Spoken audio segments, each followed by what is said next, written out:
Today I want to get into Jung Kook finally admitting to something and what happened there. I want to get into Jung Kook allegedly coming out as queer for a Calvin Klein ad, and then we have some intense threats at HYBE, which is scary. We do have a word from our sponsor, so roll that clip. We need to talk about privacy. Dumplings, have you ever Googled yourself and been stunned to see your personal information out there on public listing sites? It's happened to me too, and it's seriously scary. But guess what? I have something that can help. I have a solution for you, and it's called Aura. And they are also sponsoring this video. If you're not aware, data brokers are people who collect our internet data and sell that. They make a fortune selling our information. So this is where Aura comes in. It spots data brokers exposing your info and tackles them head on. Plus, Aura's got your back against those invisible online threats. You know how BTS stands for more than just music? Well, Aura is like that too.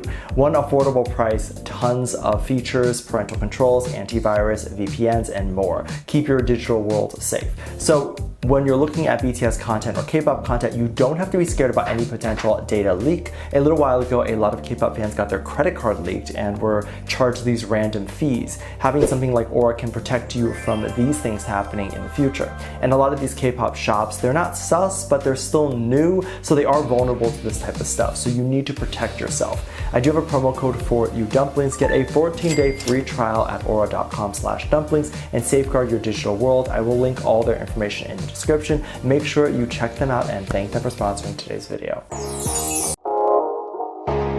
We need to talk about some intense death threats being thrown at HYBE and what happened there. Now, I can only speculate what is going on. I don't actually know. So what happened? Well, recently HYBE employees went to the building early in the morning and noticed that someone left a note saying that they will be knifing the front of the building and likely attacking anyone that goes into the building or just anyone that is near. They added in the note that they hope that Bang PD is there, meaning this attack is really directed towards him and for him. And I have a lot of issues with this, as any sane person would. The first issue is that I think the majority of even the immature fans in the fandom would be aware that this is not the route to go in order to make a point. However, those same fans that are aware of that are still the same fans that would go to the extreme lengths to write protests and trend drama. Same people that think billboard trucks are a good idea.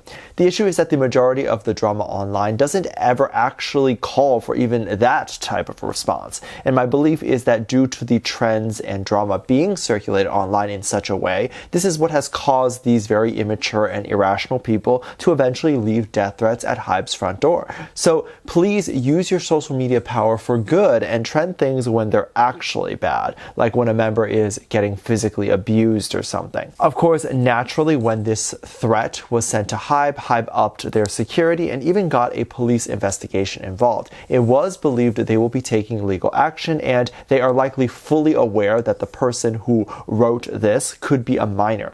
And honestly, I hope they get the full extent of the law. It's really one thing to protest and attack something that would call for it, like a politician changing an important law or attacking a bully, but literally to go to a building that does entertainment and use this type of method to threaten them, this is a person that is not rationally sane. And I imagine they went up to the building thinking this was such a good idea and that this would get their message across. No matter what HYBE does, this type of reaction is just crazy. Because at the end of the day, is this reaction due to BTS alleged bad treatment? Is it due to the other group in the label? What is the point of this? Because to send this message to Bang PD, there must be a goal here as to what they're trying to achieve, and Bang PD won't know. So if the person who did this is hoping that by sending threats, they'll get some change in the company, they're wrong, because Bang PD has no idea what to change. Also, to anyone even considering threatening any person in a powerful position like a CEO of a billion-dollar company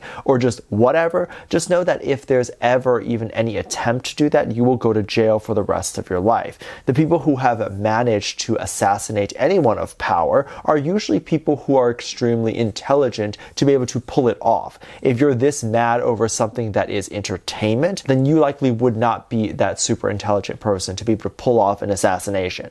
I would love it if we could try our best to be more accepting and try to be understanding that sometimes we may not love the decisions and the direction a company may go with their artists, but it doesn't call for a knife attack. I also partly think some of it has to do with the members speaking up more now, because people then take the words the idols are are saying and then put those words in scenarios that they don't belong in to make a narrative that is untrue. If you're someone who believes HYBE is bad, you're going to take every word that comes out of Jung Kook's mouth and say that he is referencing how bad HYBE is, even if he's just talking about his mom or something. However, the members still should feel free to open up and talk about those things that they love. One interview actually asked Jung Kook about his song making process, and apparently when Jung Kook makes a song and then just doesn't like it, he simply just deletes it. This is frustrating as we ARMY still want to hear it, and it's sad to know that something Jung Kook would have possibly worked on for weeks just ends up getting deleted. A lot of artists don't like to Frankenstein their song, meaning they don't like to take a part of the song they made and then use it for a new song. If the song doesn't work out as a whole, they just delete the whole thing and don't usually reuse any parts. Naturally, as an artist, you're going to delete things you don't feel matches the brand or feel like it makes you look bad because it's not your best. So I get it. However, when Jung Kook was asked this question, he did give a very interesting reply to say that recently he has been more and more careful when deciding whether or not to delete something. He makes sure he does not delete something so quickly, but only chooses to delete something only after it's been a little while and he still doesn't like how the song sounds. I think that artists should keep their music and even the bad ones somewhere and maybe sell them when they decide to retire or whatever. But I know that's just a pipe dream because naturally any artist or label is going to prefer to not sell the music that makes their artist not look as good. They typically just want the songs that would sell well. But hey, aside from music, we have been getting a lot more alternative lifestyle content. So content that we are seeing more and more of with Jung Kook modeling. Calvin Klein has been a big factor in Jung Kook branching out and showing this whole other side of himself that we never see. We got to see him shirtless with abs, but even beyond that, we got to see Jung Kook wear a crop top and more feminine clothing. It was also believed that Calvin Klein said the clothes Jung Kook was wearing would be considered genderless. And this would then be like the third time Jung Kook has opted to promote an LGBT reference in something that he has been doing, which is very cool. People believe that this is Jung Kook's way of coming out, which I'm not going to take anything other than a definitive I'm coming out as a coming out, but then others are using this as an opportunity to mock Jung Kook. Others have compared the male models in the past with Calvin Klein with Jung Kook's new, more feminine modeling to say that Jung Kook is super gay. And it's K-pop fans, so the word gay is used in a derogatory way rather than just a word. And I doubt these people who say this are actually homophobic or anything like that, but they simply know that the country or the culture is homophobic, and by saying these things, it will quote-unquote hurt the image of the idol. Because bottom line is, the majority of the fandom would hate if Jung Kook were actually gay. Now, there's no evidence to support any specific sexual preference. However, the chances that out of these 7 boys, one of them is gay, there's probably a pretty high chance of that.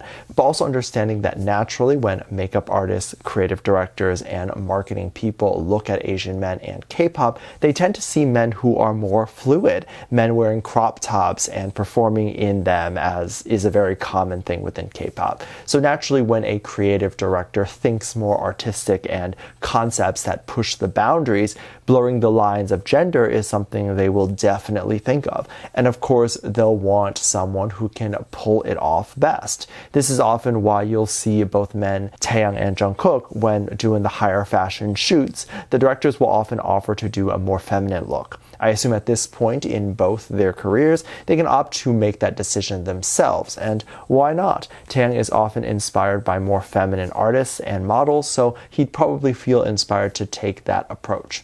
Jimin also gets praised for being more feminine too. So no, I don't think Jung Kook was coming out as gay or coming out as non-binary.